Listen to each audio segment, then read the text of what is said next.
Hello everyone, this is Savita Chauhan. Welcome to MBD Arya Model School, Class 9, Civics Chapter 4, Working Institution.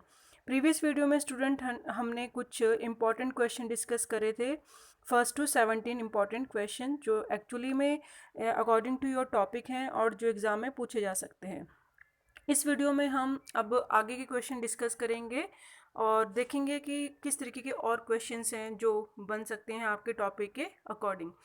Differentiate between political and permanent executive in a democracy. Political और permanent executive democracy के अंदर कौन होते हैं? पहले तो इसका मतलब समझ लीजिए, पॉलिटिकल मीन्स क्या होता है, यानी परमानेंट एग्जीक्यूटिव क्या है। पॉलिटिकल मीन्स होते हैं जो जनता चुन के चुनाव में एमपीज़ को भेजती है लोकसभा के अंदर, यानी जो चुनाव से आए हैं वो पॉलिटिकल होते हैं। सीएम हो गए, पीएम हो गए, मेंबर ऑफ पार्लियामेंट हो गए। और अगर हम परमानेंट एग्जीक्यूटिव कहें तो जो मेरिट बेस पे आए हैं, सिविल सर्वेंट्स हो गए, आईएएस ऑफिसर हो गए, तो वो हमारे परमानेंट एग्जीक्यूटिव होते हैं। जैसे कि रूलिंग पार्टी अगर चेंज भी हो जाती है तो ये जो परमानेंट एग्जीक्यूटिव होते हैं वो डेमोक्रेसी के अंदर बने रहते हैं। पॉलिटिकल एग्जीक्यूटिव सबसे पहले हम डिस्कस करेंगे। Political executive are elected by the people for a specific period, यानी एक मतलब हम कह सकते हैं जैसे 5 ईयर के लिए अगर गवर्नमेंट आती है, मेजॉरिटी से अपनी सरकार बनाती है, तो उनका एक स्पेसिफिक पीरियड है, उसके बाद वो डिसॉल्व हो जाएंगे, फिर से इलेक्शन होते हैं, फिर से चुन के आएंगे। तो दैट मीन्स पॉलिटिकल एग्जीक्यूटिव जो इलेक्टेड होकर आए हैं वो एक स्पेसिफिक पीरियड के लिए ही आते हैं। Political leaders who take the big decision fall in the category. Political leaders ही सारे बड़े बड़े मेजर डिसीजन लेते हैं और उनके पास ही सुप्रीम पावर होती है बिहाफ ऑफ द पीपल, क्योंकि वो इलेक्टेड है। Democracy the will of the people is supreme. अब जो डेमोक्रेसी के अंदर लोगों की जो इच्छा होती है, लोगों को है जो हमने क्या माना है, सुप्रीम माना है। In democracy will of the people is supreme, यानी उनकी जो वांट्स हैं, जो उनकी इच्छाएं हैं, वो डिज़ायर हैं, सबसे ऊपर हैं। And the ministers is elected by the people. और मिनिस्टर्स को कौन इलेक्टेड करके भेजता है? लोग भेजते हैं। इसीलिए हम कह सकते हैं जो मेन एम्पावर एक्सरसाइज करते हैं बिहाफ ऑफ द पीपल, कौन करते हैं? पॉलिटिकल लीडर्स करते हैं, क्योंकि उनकी इच्छाओं को पूरा करना, डिज़ायर को पूरा करना मिनिस्टर्स का काम होता है। और जितने भी डिसीजन लिए जाते हैं इसीलिए पॉलिटिकल लीडर्स लेते हैं। She is finally answerable to the people for all the consequences of his her decision. अब अगर कोई भी परिणाम निकलता है उनके डिसीजन का जो मिनिस्टर्स लेते हैं, तो आंसरेबल होते हैं वो लोगों को, क्योंकि लोगों ने उनको चुना है। अगर वो सही से काम नहीं करते हैं तो वो रिस्पॉन्सिबल होते हैं ना।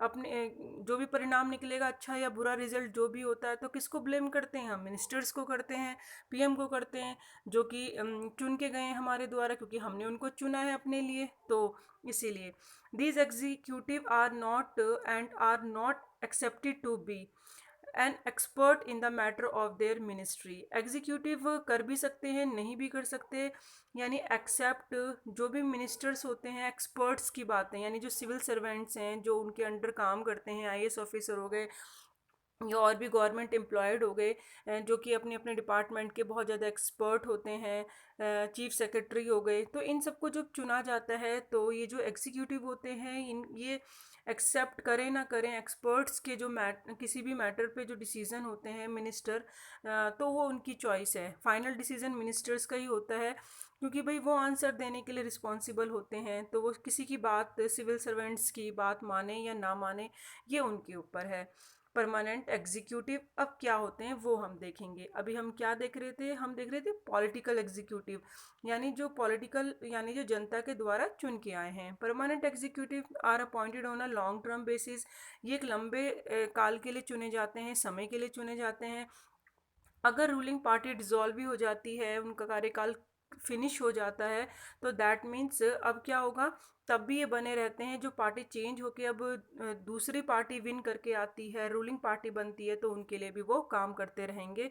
उन्हें कोई फ़र्क नहीं पड़ रहा कौन सी पार्टी आ रही है, कौन सी नहीं आ रही है, तो ये अपना काम करते रहते हैं। Civil servants fall in this category. Civil servant जितने भी हैं वो इस कैटेगरी में आते हैं, जो कि लीडर्स के लिए काम करते हैं। उनको ये एक्सपर्ट्स होते हैं अपने अपने मैटर में, और ये सजेशन देते हैं। These executive work under political executive and assist them in carrying out the day to day administration.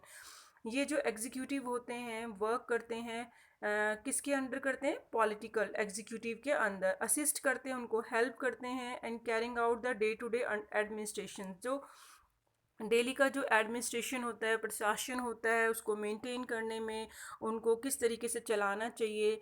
तो जो ये सिविल सर्वेंट्स होते हैं, जो परमानेंट एग्जीक्यूटिव होते हैं, पॉलिटिकल एग्जीक्यूटिव की हेल्प करते हैं। These executive are not answerable to people for all the consequences of any decision.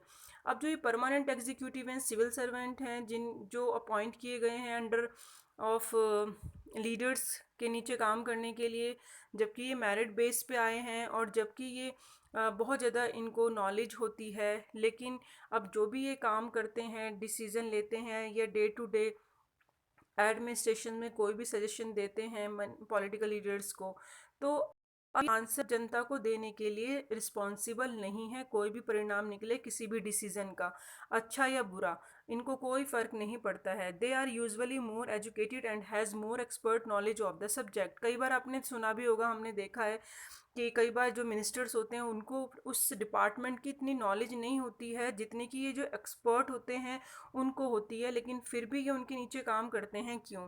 वही सीधी सी बात है, क्योंकि जनता ने उनको चुना है। जो पॉलिटिकल लीडर्स हैं तो फाइनल डिसीजन भी वही लेंगे, क्योंकि वही रिस्पॉन्सिबल हैं उसके कॉन्सिक्वेंसेस के लिए। कोई भी अगर डिसीजन लिया जाता है, अच्छा है या बुरा है, तो उसके रिजल्ट तो लीडर्स ही देखेंगे ना। तो इसीलिए फाइनल डिसीजन लीडर्स का होता है। परमानेंट जो एग्जीक्यूटिव हैं सिर्फ वो रास्ता बता सकते हैं, वो एक्सपर्ट नॉलेज होती है, वो सिर्फ आइडिया दे सकते हैं। मिनिस्टर्स माने ना माने वो उनके ऊपर है। तो ये था। अब हम देखेंगे how is the prime minister of appointed, what is the term of his office. किस तरीके से प्राइम मिनिस्टर अपॉइंट होते हैं और उनका हम देखते हैं टर्म ऑफ हीज ऑफिस उनका क्या है। The president appoint the prime minister, president appoint करते हैं प्राइम मिनिस्टर को। But the president can not appoint any one she likes, but president किसी और को अपॉइंट नहीं कर सकते हैं। The president appoint the leaders majority party or coalition of parties that commands a majority in the Lok Sabha as a prime minister. That means जो president हैं वो अपॉइंट कर सकते हैं लीडर को, लेकिन किसके लीडर को? जो मेजॉरिटी पार्टी है या कॉलिजन पार्टी है तो वहाँ से जो सपोर्ट मिलता है लोकसभा के अंदर, जो मेजॉरिटी से पार्टी आई है उसी में से जिसको ज़्यादा सपोर्ट मिला है उसी को प्राइम मिनिस्टर चुना जाता है। तो प्रेसिडेंट अपॉइंट करते हैं लीडर, जो लीडर को ज़्यादा मेजॉरिटी से सपोर्ट मिला होता है उसी को प्राइम मिनिस्टर बनाया जाता है। ऐसा नहीं है कि वो अपनी इच्छा से बना सकते हैं। जो काउंसिल ऑफ मिनिस्टर्स की जो सपोर्ट होगा जिसको, उसी को बनाया जाएगा, उसी लीडर को। जो रूलिंग पार्टी अभी आई है जिसको मेजॉरिटी जिसने लोकसभा में जिसको मिली है, जिस पार्टी को मिली है। In case no single party और अलायंसेस गेट अ मेजॉरिटी, अगर आप सोचो कोई भी सिंगल पार्टी को मेजॉरिटी नहीं मिल रही है या किसी भी अलायंस को, तो president appoint a person most like to secure majority support. तो वो क्या करेंगे? उन प्रेसिडेंट के पास पावर है, दैट मीन्स डिस्क्रेशन एक पावर है जिसके अकॉर्डिंग वो किसी भी एक पर्सन को बोल सकते हैं कि आप मेजॉरिटी अगर सिक्योर कर सकते हैं तो अपनी सरकार बना सकते हैं। ठीक है, अटल बिहारी वाजपेयी की ही ऐसे एक एग्जाम्पल हैं, जो कि प्रेसिडेंट ने उनको बोला था कि जब मेजॉरिटी से लोकसभा के अंदर कोई भी पार्टी अपनी मेजॉरिटी नहीं दिखा पा रही थी, तो उनको बोला था कि आप अपनी मेजॉरिटी सपोर्ट दिखा के, मेजॉरिटी सिक्योर करके आप अपनी सरकार बना सकते हैं और एज ए पीएम आप वर्क कर सकते हैं। तो ये प्रेसिडेंट के पास पावर है अगर कोई भी सिंगल पार्टी मेजॉरिटी नहीं दिखा पाती है। The prime minister does not have a fix tenure, prime minister का कोई फिक्स टेनर नहीं है, वो कितने समय के लिए काम करेगा। That means continue in power so long as he या शी, हम कह सकते हैं कोई भी हो सकता है, ही या शी, वो कंटिन्यू जब भी तक रहेगा जो प्राइम मिनिस्टर है, जब तक कि उसको उसके लीडर्स का मेजॉरिटी पार्टी का सपोर्ट होगा या कॉलिजन गवर्नमेंट का। कॉलिजन गवर्नमेंट जो मिलीजुली सरकार होती है, जब सिंगल पार्टी को मेजॉरिटी नहीं मिलती है तो वो दूसरी पार्टी के साथ मिलकर सरकार बना लेते हैं। तो कॉलिजन या मेजॉरिटी पार्टी का जब तक सपोर्ट रहेगा, प्राइम मिनिस्टर जब तक ही रहते हैं।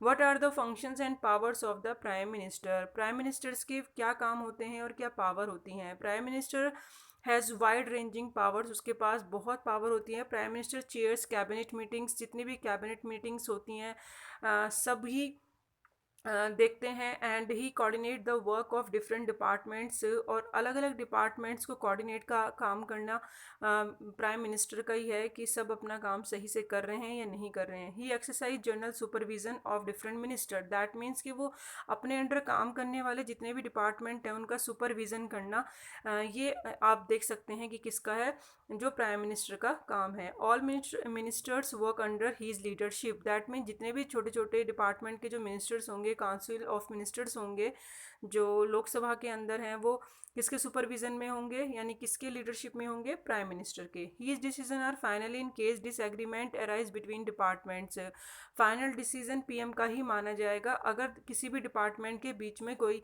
डिसएग्रीमेंट हो जाता है कोई डिसीजन को लेकर, तो फाइनल डिसीजन पीएम का ही माना जाएगा।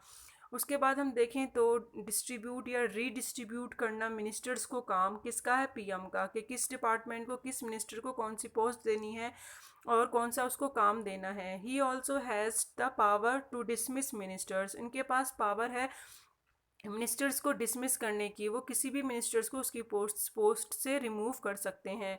When the prime ministers quit the entire ministry quits, अगर प्राइम मिनिस्टर क्विट कर देते हैं, छोड़ देते हो, दैट मीन्स पूरी मिनिस्ट्री ही क्विट हो जाएगी और जो रूलिंग पार्टी है उसको वहाँ से हटना पड़ेगा, जो मेजोरिटी से लोकसभा के अंदर हैं। तो दैट मीन्स ये पावर और फंक्शंस हैं प्राइम मिनिस्टर के, दोनों इसमें दिए हुए हैं। How is the council of ministers appointed, अब काउंसिल ऑफ मिनिस्टर्स जो होते हैं यानी लोकसभा के अंदर जो एमपीज़ हैं वो किस तरीके से अपॉइंट किए जाते हैं। After the appointment of the prime minister, prime minister की अपॉइंटमेंट होने के बाद प्रेसिडेंट अपॉइंट करते हैं minister on the advice of the prime minister, यानी प्राइम मिनिस्टर की एडवाइस पे ही प्रेसिडेंट काउंसिल ऑफ मिनिस्टर्स को चुनते हैं। The ministers are usually form the party or and coalition and has the majority in the Lok Sabha, जो ministers होते हैं जो यूजुअली हम कौन सी पार्टी के बोलेंगे, कॉलिजन या फिर जो मेजॉरिटी से सपोर्ट में आई है लोकसभा में, उनको सिलेक्ट किया जाएगा।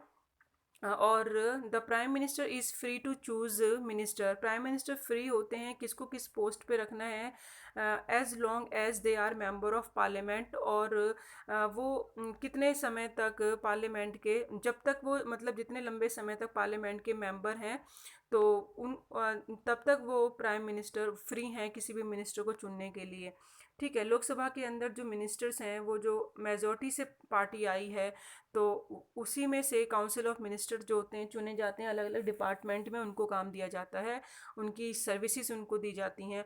Sometimes a person who is not a member of parliament, चलो अभी तो यहाँ पे देखा था कि जो मिनिस्टर हैं, जो प्राइम मिनिस्टर है वो चूज़ करते हैं मिनिस्टर्स को, लेकिन वो पार्लियामेंट का मेंबर होना चाहिए। लेकिन कुछ टाइम कुछ ऐसा भी है कि कुछ पर्सन ऐसे भी हैं, अगर वो मेंबर नहीं है पार्लियामेंट के तब भी वो मिनिस्टर बन सकते हैं। Such a person has a get elected to one of the houses of parliament 6 months of the appointment as minister, ये पावर प्रेसिडेंट के पास होती है कि जैसे कि लोकसभा के अंदर 2 हैं और राज्यसभा के अंदर 12 सीट हैं प्रेसिडेंट के पास, जिनको वो चुन सकते हैं। साइंस हो गया या कल्चर हो गया या आर्ट हो गया, स्पोर्ट हो गया, तो वहाँ से वो एक प्रोमिनेंट पर्सनैलिटी को सिलेक्ट करते हैं, और सिलेक्ट करने के बाद जो प्रेसिडेंट है उनके पास पावर है कि वो उनको मेंबर ऑफ पार्लियामेंट बना सकते हैं, एमपी बना सकते हैं। लेकिन उसको 6 मंथ के अंदर उसको दोनों हाउसेज में से लोकसभा राज्यसभा में किसी में भी इलेक्टेड होकर अपनी मेजॉरिटी को प्रूफ करना होगा। तो ये प्रेसिडेंट के पास पावर है। Describe the compositions of council of ministers, अब यहाँ पे बोला है जो कंपोजिशन कैसे होती है काउंसिल ऑफ मिनिस्टर्स की, यानी टॉप लेवल पे कौन है, उसके नीचे कौन है, मतलब पूरा एक सिस्टम बोला है। काउंसिल ऑफ मिनिस्टर्स के अंदर बोला है official name for the body that includes all the minister, that means जो काउंसिल ऑफ मिनिस्टर्स हैं ये एक इस ऑफिशियल नेम है इस बॉडी का, जिसके अंदर सारे मिनिस्टर्स आ जाते हैं जो रूलिंग पार्टी के हैं। यूजुअली हम देखें तो 60 to 80 मिनिस्टर हैं जो कि डिफरेंट डिफरेंट टास्क करते हैं अपनी रैंक के अकॉर्डिंग। कैबिनेट मिनिस्टर्स अगर हम देखें तो टॉप लेवल के लीडर्स होते हैं जो रूलिंग पार्टी के, इसमें होते हैं कैबिनेट मिनिस्टर्स में पार्टीज जो रूलिंग पार्टी है, और who are in charge of the major ministers, और जो मेजर मिनिस्टर्स होते हैं जैसे हमने डिफेंस मिनिस्टर या फॉरेन डिपार्टमेंट का हो गए, तो ऐसे usually the cabinet minister meet to take decision in the name of council of ministers, यानी जो कैबिनेट मिनिस्टर्स होते हैं मीटिंग करते हैं, डिसीजंस लेते हैं, और किसके नेम पे लेते हैं, काउंसिल ऑफ मिनिस्टर्स के नेम पर ही। यानी काम किसके बेस पे हो रहा है, काउंसिल ऑफ मिनिस्टर के बेस पे हो रहा है कि हम सब काम कर रहे हैं, लेकिन जो टॉप लीडर्स होते हैं, जो कैबिनेट होते हैं, कैबिनेट मिनिस्टर्स होते हैं, वो सारे डिसीजन लेते हैं। Cabinet is the inner ring, यानी हम कह सकते हैं आउटर रिंग में 60-80 जो मिनिस्टर्स हैं, लेकिन जो इनर रिंग है उसके अंदर कितने हैं, उसके अंदर हम बोल सकते हैं 20 टॉप लीडर्स होते हैं जो अंदर का सारा काम देखते हैं। और अपना ये अगर हम कंपेरिज करें तो मिनिस्टर्स ऑफ स्टेट अगर हम देखें तो विद इंडिपेंडेंट चार्ज उनका अलग है। यानी अगर हम स्टेट की बात करें तो वो इंडिपेंडेंट है, they are usually in charge of small ministries, उनको छोटे छोटे डिपार्टमेंट दिए जाते हैं। They participate in the cabinet meetings only when special invited, जब उनको बुलाया जाएगा कैबिनेट मीटिंग्स में तभी वो आ सकते हैं, अदरवाइज नहीं आएंगे।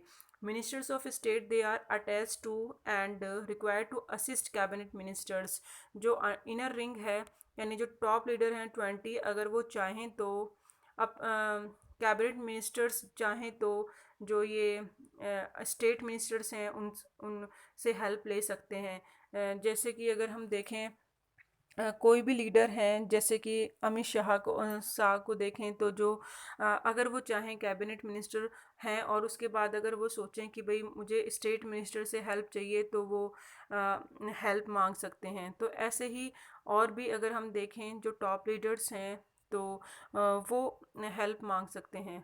Y is parliamentary democracy also known as cabinet government in most countries. यहाँ पे बोला है पार्लियामेंट्री डेमोक्रेसी को ही कैबिनेट गवर्नमेंट मोस्टली क्यों कहा जाता है, दोनों को इक्वल क्यों माना जाता है मोस्ट कंट्रीज़ में, ऐसा क्या रीज़न है।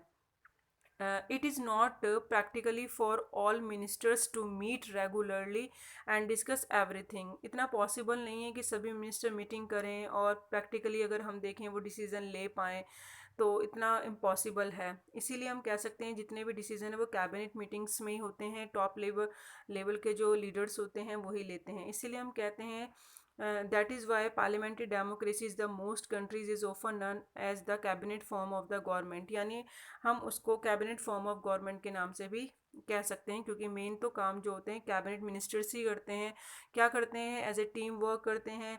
एंड मिनिस्टर्स में हैव डिफरेंट व्यूज़, उनके अलग अलग व्यूज़ हो सकते हैं एंड ओपिनियन हो सकती है, but every one has to own up to every decision to the cabinet, लेकिन सबको स्वीकार करना पड़ता है अपना खुद का जो अंदर से वो एवरी मतलब जो भी डिसीजन है कैबिनेट के उस चीज़ की डिसीजन के लिए सबको एग्री होना होता है अपनी तरफ से, चाहे उनकी राय कोई भी हो। तो कैबिनेट मिनिस्टर्स के जो कहें जो मेन वर्क करते हैं वही करते हैं। What make the president in India in nominal executive, अब प्रेसिडेंट के लिए नॉमिनल एग्जीक्यूटिव इंडिया में क्या है, मतलब ये नॉमिनल एग्जीक्यूटिव का मीनिंग समझे तो नाम मात्र के लिए हम कह देते हैं कि भाई इसके पास पावर है, तो वो सिर्फ एक नॉमिनल एग्जीक्यूटिव हैं, ये सिर्फ नाम के लिए। All the major decisions are taken by the council of minister headed by the prime minister, यानी जितने भी मेजर डिसीजन लिए जाते हैं काउंसिल ऑफ मिनिस्टर्स द्वारा लिए जाते हैं, और जो हेडेड किए जाते हैं किसके द्वारा चुने जाते हैं, प्राइम मिनिस्टर के द्वारा। The role of the president is only to accept it और साइन इट, प्रेसिडेंट के पास सिर्फ इतना ही रोल होता है कि वो उसको एक्सेप्ट करे और साइन करे। तो आप इसको एग्जाम्पल के लिए समझ सकते हैं, आपकी फैमिली में जैसे दादाजी हैं, अगर कोई भी घर में वर्क होता है तो उनसे पूछा जाता है सेरेमोनियल कोई फंक्शन है या कोई हम कह सकते हैं कोई डिसीज़न लेना है किसी चीज़ का, तो आपके जो फादर हैं वो उनसे पूछेंगे कि हम ये काम करें ना करें। तो अब वो क्या कर देते हैं कि डिसीज़न को ठीक है, उनके पास एक्सेप्ट करने के अलावा कोई चारा तो है नहीं, क्योंकि वो दादाजी हैं और ये भी कह सकते हैं बड़े हैं, रिटायर हो गए हैं, उनके हाथ में अब इतनी तो पावर नहीं है कि वो खुद कुछ करें। तो लाइक दैट जैसे आपके एल्डर्स घर में होते हैं उनसे पूछा ज़रूर जाता है, लेकिन काम जो होते हैं आपके पापा करते हैं, और अगर वो कर सकते हैं तो करते हैं, अगर आपके पापा नहीं कर सकते तो नहीं। तो दैट मीन्स यहाँ पे भी वही है, उनके पास एक्सेप्ट करने के अलावा, साइन करने के अलावा प्रेसिडेंट के पास कुछ भी नहीं है, क्योंकि जितने भी मेजर डिसीजन है काउंसिल ऑफ मिनिस्टर्स लिए जाते हैं, और क्योंकि प्राइम मिनिस्टर ही उन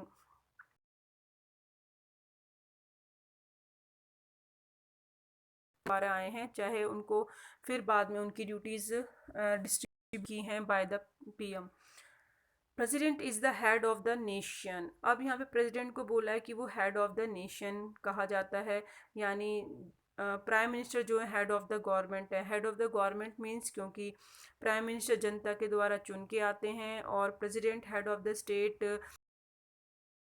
स्टेट और नेशन इसलिए कहा जाता है क्योंकि वो हमारे एंटायर कंट्री को रिप्रेजेंट करते हैं, उन्हीं के नाम पे सारी एक्टिविटीज़ होती हैं, वो साइन करते हैं, और वही जो बाहर की सारी ट्रीटी होती हैं, सारी संधि होती हैं, इन्हीं के नाम से की जाती हैं, प्रेसिडेंट के नाम से। In our political system the head of the state exercise only nominal power. लेकिन अगर हम देखें, अगर अपने पॉलिटिकल सिस्टम में जो हेड ऑफ द स्टेट हैं प्रेसिडेंट, तो उनकी नॉमिनल पावर है, क्योंकि अगर आप देखेंगे मेन पावर किसके पास है, पीएम के पास है और काउंसिल ऑफ मिनिस्टर के पास है। जब इनके पास सिर्फ पावर साइन करने की है और उसको सिर्फ एक्सेप्ट करने की है, तो ये तो नॉमिनल पावर हो गई ना, कि बस नाम मात्र को पावर दे रखी है। The president can never claim the kind of the popular mandate the prime minister can.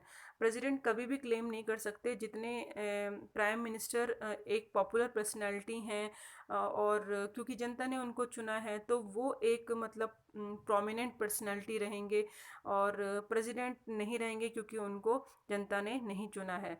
तो वो कभी भी मैंडेट नहीं कर सकते हैं, पॉपुलर क्लेम नहीं कर सकते हैं।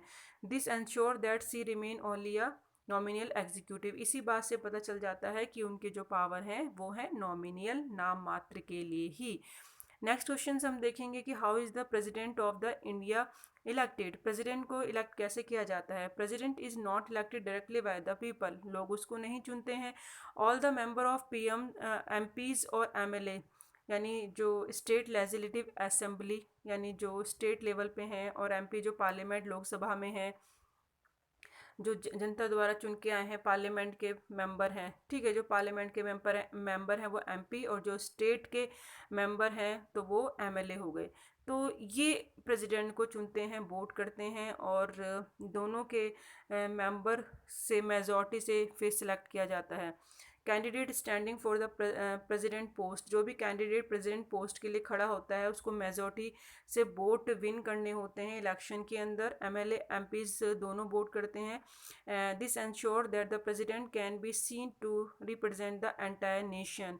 और प्रेसिडेंट जो है हमने देखा है कि वो रिप्रेजेंट करते हैं एंटायर नेशन को, पूरी कंट्री को। एंड ये हमने देखा कि एक्चुअली में उनको चुनता कौन है, तो एमपीज और एमएलए चुनते हैं, जनता नहीं चुनती है। और एंटायर नेशन को रिप्रेजेंट करने का काम प्रेसिडेंट का है, उन्हीं के नाम पे सारी एक्टिविटीज़ होती हैं। State the powers and functions of the president of India, यानी जो प्रेसिडेंट की पावर क्या है। फिर एग्जीक्यूटिव पावर अगर हम देखें, all major appointments are made in the name of president के नाम से ये सारी अपॉइंटमेंट होती हैं। These include the appointment of the chief justice of India, वो चीफ जस्टिस ऑफ इंडिया ही क्यों ना हो, जो सुप्रीम कोर्ट के जो जजेस होते हैं, या फिर हम कहें हाई कोर्ट्स के स्टेट्स लेवल पे जो है, और गवर्नर ऑफ द स्टेट्स, और इलेक्शन कमिश्नर, तो इन सबको अपॉइंट किसके कौन करते हैं, प्रेसिडेंट करते हैं। चीफ जस्टिस कौन होते हैं, जो सुप्रीम कोर्ट के बहुत ही ज़्यादा एक्सपीरियंस जिसे हम कह सकते हैं जज होते हैं, और वो चीफ जस्टिस बनते हैं। चीफ जस्टिस ही ये सिलेक्ट करते हैं प्रेसिडेंट और पीएम के साथ मिलके, जो सुप्रीम कोर्ट के जज होते हैं, या हाई कोर्ट के जज होते हैं, या डिस्ट्रिक्ट लेवल के जज की जो अपॉइंटमेंट करनी है, या गवर्नर्स होते हैं स्टेट के, इलेक्शन कमिश्नर एट्सेट्रा, तो प्रेसिडेंट इनको अपॉइंट करेंगे but the suggestion of PM. और अगर जजेस की करनी है तो चीफ जस्टिस की सजेशन ज़रूर वो पूछेंगे, क्योंकि ये सबसे ज़्यादा एक्सपीरियंस होते हैं। तो यहाँ पे अपॉइंटमेंट्स बोला है, उनके पास पावर है प्रेसिडेंट के पास। ऑल इंटरनेशनल ट्रीटीज़, जितने भी बाहर की संधीज होती हैं, एग्रीमेंट्स होते हैं, प्रेसिडेंट के नाम पे किए जाते हैं। The president is the supreme commander of the defence forces of India. Navy है, आर्मी है, यानी जितनी भी डिफेंस फोर्सेज हैं, हमारी कमांडर जो मेन तो हैं कौन है, प्रेसिडेंट ही इनको सुप्रीम करते हैं, यानी उनके पास इनकी पावर है इनको संभालने की। All government activities take place in the name of president, जितनी भी एक्टिविटीज़ होंगी गवर्नमेंट की वो किसके नाम पे होंगी, प्रेसिडेंट के नाम पे। तो ये कौन सी थी, एग्जीक्यूटिव पावर। लेजिस्लेटिव पावर कौन सी हैं, जितने भी लॉ बनेंगे, मेजर पॉलिसीज़ बनेंगी, डिसीजंस ऑफ द गवर्नमेंट के जो होंगे उनके नाम पे ही इशू होंगे, प्रेसिडेंट के नाम पे। अ bill pass by the parliament becomes a law, bill जब भी अगर पास होता है पार्लियामेंट में तो वो लॉ जब भी बनेगा जब प्रेसिडेंट उसको असेंट करेंगे, मंजूरी देंगे। If the president wants to see can delay she he, ये सी भी आ सकता है, ही भी यहाँ पे, this for some time and send the bill back to the parliament for reconsider. अगर प्रेसिडेंट चाहते हैं तो वो डिले कर सकते हैं कुछ टाइम के लिए। अगर जैसे राज्यसभा और लोकसभा में कोई बिल पास होके आ गया और प्रेसिडेंट को समझ नहीं आ रहा है तो वो उसको क्या करेंगे, वापस भेज देंगे कि भाई इसको विचार कर लो, रिकंसीडर कर लो। बट यहाँ पे बोला है पार्लियामेंट अगर उसको दोबारा से पास कर देता है तो यहाँ पे फिर प्रेसिडेंट को साइन करने पड़ेंगे, क्योंकि आपने देखा था पार्लियामेंट के अंदर राज्यसभा है, लोकसभा है, तो थर्ड कौन थे, प्रेसिडेंट थे, जो इन दोनों के बाद जब बिल पास हो जाता है तो साइन कौन करेगा फाइनली, तो मोहर कौन लगाएगा, प्रेसिडेंट। तो यहाँ पे वही बताया है। अब डिस्क्रिशनरी पावर कौन सी होती है, डिस्क्रिशनरी पावर का मतलब होता है जब एक पार्टी या कॉलिजन की जो पार्टीज होती हैं secure a clear majority in the election, अगर वो सिक्योर कर लेती हैं मेजोरिटी इलेक्शन में, the president has to appoint the leader of the majority party, तो फिर वो मेजोरिटी पार्टी के लीडर को अपॉइंट कर लेते हैं एज अ पीएम या कॉलिजन गवर्नमेंट से, मतलब पार्टी से, और मेजोरिटी सपोर्ट से लोकसभा में पार्टी बन जाती है और पीएम भी बन जाएंगे, उन्हीं में से किसी का एक लीडर बन जाएगा। व्हेन नो पार्टी, लेकिन अगर कोई पार्टी या फिर कोई collision get a majority in Lok Sabha, collision को कोई मेजोरिटी नहीं मिल पाती है दोनों में से किसी को भी, तो प्रेसिडेंट क्या करेगा, अपना डिस्क्रेशन जो उसके पास पावर है उसको यूज़ करेगा। प्रेसिडेंट फिर किसी को भी अपॉइंट करेगा प्राइम मिनिस्टर को, जो कि who in her opinion can muster majority, वो उनको बोलेंगे कि आप अपनी मेजोरिटी शो कर सकते हैं लोकसभा में, अगर आप अपनी लोकसभा में आपको सपोर्ट मिल जाता है तो आप अपनी सरकार बना सकते हैं। तो ऐसा हमारे इंडिया में कई बार हुआ है, जो बोला गया है ऐसे, जब किसी भी पार्टी को मेजोरिटी नहीं मिल पाती है तो ऐसे प्रेसिडेंट फिर बोल सकते हैं। और फिर the president can ask the newly appointed prime minister to prove majority, और जिसको वो prime minister as a appoint कर रहे हैं तो उसको बोलेंगे कि आप अपनी मेजोरिटी प्रूफ करो लोकसभा के अंदर स्पेसिफिक टाइम के अंदर, अगर आप कर सकते हो तो करो, आप अपनी सरकार बना सकते हो। तो वो किसी भी लीडर को पीएम बना सकते हैं, उसको बुला सकते हैं, चुन सकते हैं और उसको बोल सकते हैं कि आप अपनी मेजोरिटी से लोकसभा के अंदर शो करके अपनी सरकार बना सकते हैं। तो ये तो थी पावर प्रेसिडेंट की।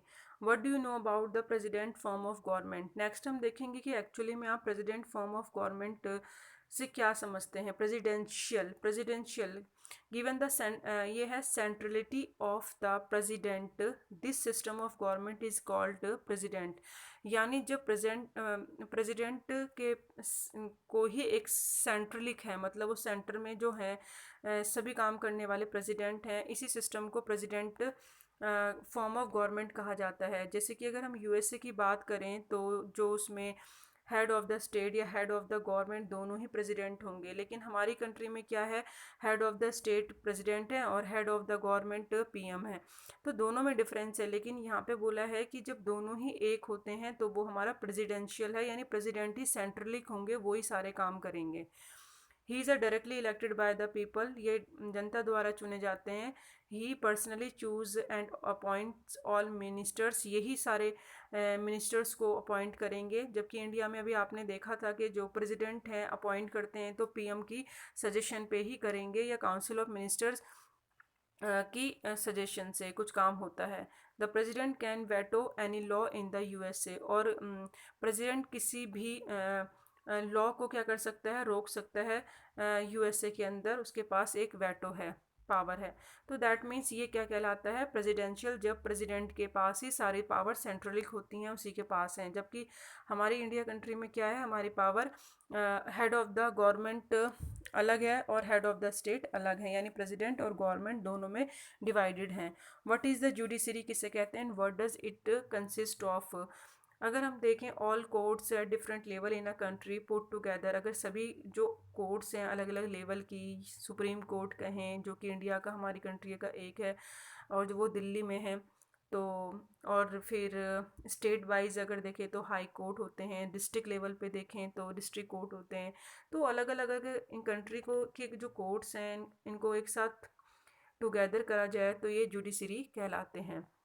The Indian judiciary consist, India के जो जुडिशरी है उसमें सुप्रीम कोर्ट आता है जो पूरे नेशन को देखता है, एंटायर नेशन को। हाई कोर्ट्स हैं जो स्टेट लेवल पे हैं, डिस्ट्रिक्ट कोर्ट्स हैं जो लोकल लेवल पे हैं। तो ये हमारा स्ट्रक्चर है। What are the function of supreme court, supreme court का फंक्शन क्या है?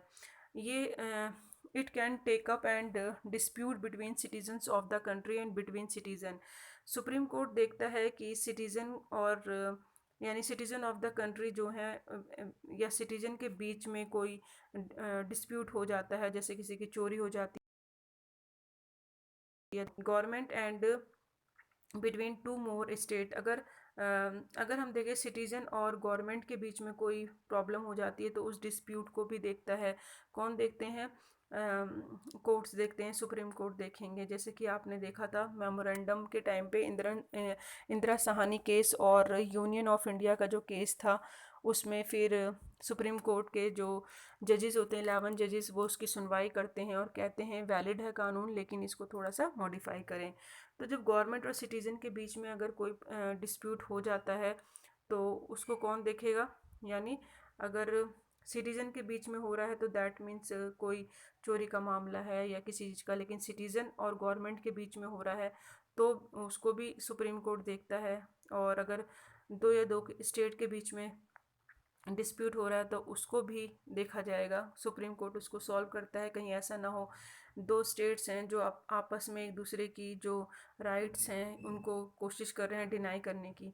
It can take up dispute between government and union state level, हो सकता है कि गवर्नमेंट और स्टेट लेवल के बीच में कोई लड़ाई हो जाती है तो उसको देखा जाता है कि ऐसा ना हो गवर्नमेंट जो स्टेट के जो राइट्स हैं उसको डिनाई कर रही है, इस तरीके से। High court of appeal in civil criminal case, high court highest court में सिविल और क्रिमिनल केस दोनों को किया जाता है, अपील किया जा सकता है। सिविल कोर्ट्स कौन से होते हैं? जो प्रॉपर्टी के हो गए या नॉर्मल केसेस हो गए, लेकिन क्रिमिनल केसेस यानी जो मर्डर से रिलेटेड होते हैं। It can hear appeal against the decisions of the high courts, और हाई कोर्ट्स में इनके अगेंस्ट अपील की जा सकती है और जो डिसीजन होता है उस पर सुनवाई होगी।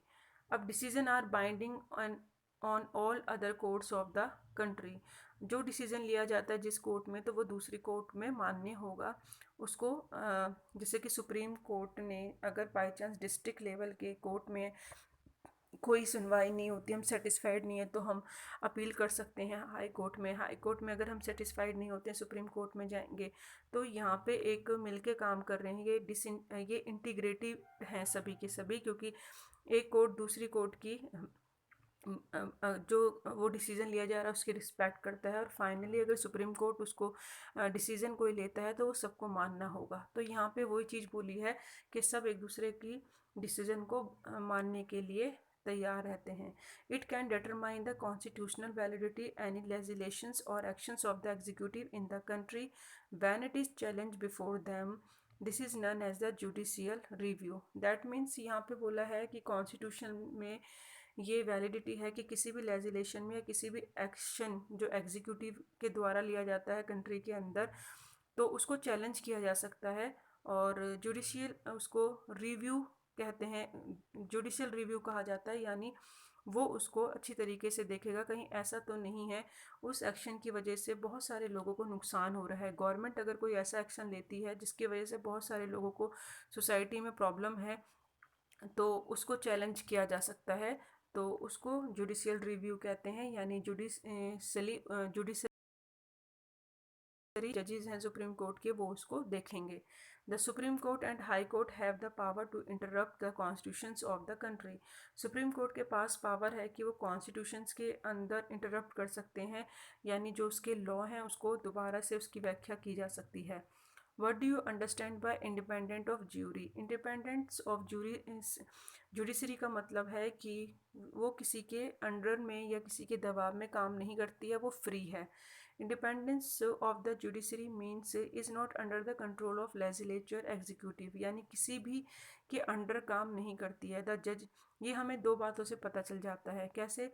जजेस do not act on the directions of the government according to the wishes of the party in power, क्योंकि जजेस कभी भी किसी भी पार्टी के अकॉर्डिंग काम नहीं करते, कोई भी गवर्नमेंट क्यों ना हो।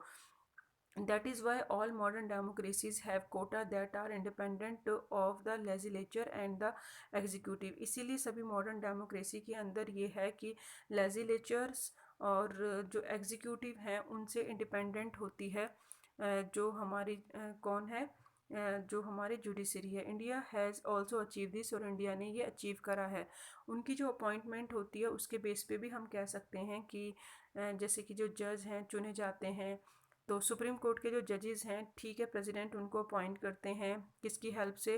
पीएम की हेल्प से। लेकिन पीएम भी जो चीफ जस्टिस हैं जो उनसे ही पूछा जाएगा। चीफ जस्टिस कौन है? जो सुप्रीम कोर्ट के सबसे एक्सपीरियंस जज होते हैं उनको अपॉइंट किया जाता है, और वही फिर सुप्रीम कोर्ट में से ही जो एक्सपीरियंस जजेस होते हैं उनको supreme as a supreme court के जजेस के लिए अपॉइंट किया जाता है। तो कहीं ना कहीं वहीं से अगर उनकी अपॉइंटमेंट्स भी होती है तो उनसे ही पूछा जाता है उनकी अपॉइंटमेंट्स के लिए। तो कहीं ना कहीं हम कहेंगे इंडिपेंडेंट है जुडिशरी, वो किसी भी एग्जीक्यूटिव लेजिस्लेचर के लिए काम नहीं करती है।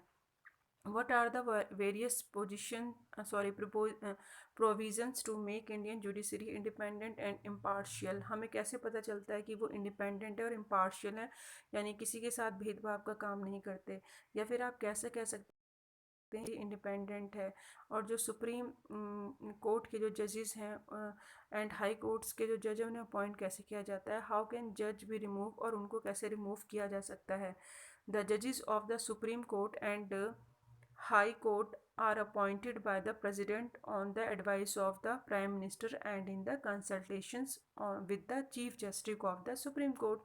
भाई सीधी सी बात है, अगर सुप्रीम कोर्ट के जजेस को या हाई कोर्ट के जजेस को अपॉइंट करना है तो प्रेसिडेंट तो करेंगे, एडवाइस किसकी लेंगे? प्राइम मिनिस्टर की। लेकिन कंसल्ट, यहाँ पे सबसे अच्छी बात बोली है कि कंसल्ट करेंगे किससे? चीफ जस्टिस से, क्योंकि चीफ जस्टिस कौन है? Supreme chief justice of supreme court, यानी सुप्रीम कोर्ट के चीफ जस्टिस हैं और जो कि सबसे ज़्यादा एक्सपीरियंस होते हैं। But once appoint they are free to pass judgment, और ये फ्री हैं कि अपने जजेस की अपॉइंटमेंट को लेके तो ये अपने जजेस में से नेम देते हैं कि सुप्रीम कोर्ट का जो हाई कोर्ट के कौन कौन से जज हैं जिनको चुना जाएगा। तो कहने की बात यही है कि चाहे अपॉइंटमेंट कोई भी करे लेकिन इनसे ही पूछा जाता है। इन प्रैक्टिकल अगर हम देखें तो सीनियर जजेस जो सुप्रीम कोर्ट के होते हैं वो सिलेक्ट होते हैं न्यू जजेस के लिए, सुप्रीम कोर्ट के लिए और हाई कोर्ट के लिए। तो यहाँ पे बहुत अच्छी बात बोली है, और ये लिटिल स्कोप होता है कि पॉलिटिकल एग्जीक्यूटिव में का इसमें कोई इंटरफेयर नहीं होता, क्योंकि उन्हीं के जज एक्सपीरियंस जजेस होते हैं, और न्यू पोस्ट पे भी जो एक्सपीरियंस जजेस ही आते हैं, जो सिलेक्ट करते हैं वो भी जजेस ही हैं, और जो आएंगे वो भी जजेस हैं। सीनियर मोस्ट जजेस जो सुप्रीम कोर्ट के हैं usually appoint as chief justice of India. Chief justice of India जो अपॉइंट हैं यूजुअली वो द सीनियर मोस्ट जजेस, जो बहुत ही ज़्यादा सीनियर मोस्ट जजेस हैं सुप्रीम कोर्ट के, वही चीफ जस्टिस चुने जाते हैं। One person as appointed as जज ऑफ सुप्रीम कोर्ट और हाई कोर्ट। एक बार जो जज अपॉइंट कर लिया जाता है सुप्रीम कोर्ट में या हाई कोर्ट में, उसको इम्पॉसिबल होता है उसकी पोजीशन से हटाना, और आज जजेस can be remove only by an impeachment motion pass separately. सिर्फ उसको इम्पीचमेंट मोशन से ही उनको अलग किया जा सकता है उनकी सीट से, और ये मोशन पास होगा राज्यसभा लोकसभा में, दोनों हाउसेज में 2/3 मेंबर्स अगर उसको पास कर देते हैं पार्लियामेंट में तब ऐसा। और it has never happen in the history of Indian democracy. अभी इंडियन डेमोक्रेसी में तो अभी ऐसा हुआ है नहीं। तो ये था इम्पीचमेंट, यानी एक ऐसा मोशन जिसके द्वारा हम किसी भी जो जजेस हैं उनको उनकी पोस्ट से हटाना, या किसी की भी जो चाहे जो भी आप देख कह सकते हैं पीएम है या सीएम है, किसी को उनकी पोस्ट से हटाना है तो इम्पीचमेंट का जो मोशन है उसको लेके आना पड़ेगा और फिर उसकी मेजॉरिटी चाहिए होगी। तो it has never happen in the history of Indian democracy, ये अभी तक तो हुआ नहीं है कि जजिस को उनकी पोस्ट से हटाया गया हो। Why do we consider in independent and powerful judiciary necessary for democracy? आप क्यों सोचते हैं कि इंडिपेंडेंट और पावरफुल जुडिशरी होनी चाहिए डेमोक्रेसी के अंदर? भाई ये तो बहुत ही एक इम्पॉर्टेंट क्वेश्चन सा लग रहा है, क्योंकि सीधी सी बात है कि सेटलिंग डिस्प्यूट, जो भी डिस्प्यूट होते हैं डिफरेंट डिफरेंट लेवल पे गवर्नमेंट के अलग अलग, उसको सेटल कौन करेगा? जुडिशरी करती है, और बिना इम्पार्शियली अगर हम कहें तो वो ही कर सकती है। और determine constitutional validity of any actions of the government, और वो इस चीज़ का ध्यान रखती है कि गवर्नमेंट के जो भी एक्शंस है वो कॉन्स्टिट्यूशनल के अकॉर्डिंग ही हों, और वो फेयर जजमेंट देती है। एवरीवन विल ट्रस्ट, तभी तो वो सब लोग सुप्रीम कोर्ट पे इतना ट्रस्ट करते हैं कि हाँ, ऐसा नहीं है कि कोई वो गवर्नमेंट का साथ ले रहे हैं या किसी स्पेशल किसी पार्टी का साथ देंगे, नहीं, एवरीवन उस पर ट्रस्ट करते हैं उनकी जजमेंट पे, इसीलिए क्योंकि सुप्रीम कोर्ट या कोर्ट कोई भी होंगे वो फेयर वर्क करेंगे, क्योंकि वो इंडिपेंडेंट हैं, एक्सेप्ट अपील ऑफ पीपल, और उनका काम है कि एक्सेप्ट करें अपील लोगों की, अगर वो उन्हें लगता है कि वो किसी से सेटिस्फाइड नहीं है, चाहे वो गवर्नमेंट ही क्यों ना हो, उनकी अपील को सुना जाएगा। व्हाट इज़ पब्लिक इंटरेस्ट क्या होता है? पब्लिक इंटरेस्ट लिटिगेशंस मीन्स होता है, यानी जो पब्लिक इंटरेस्ट की चीज़ें होती हैं, जैसे कि वाटर या पॉल्यूशन, जो उनको लग रहा है कि हमारा कॉन्सेप्ट से रिलेटेड है।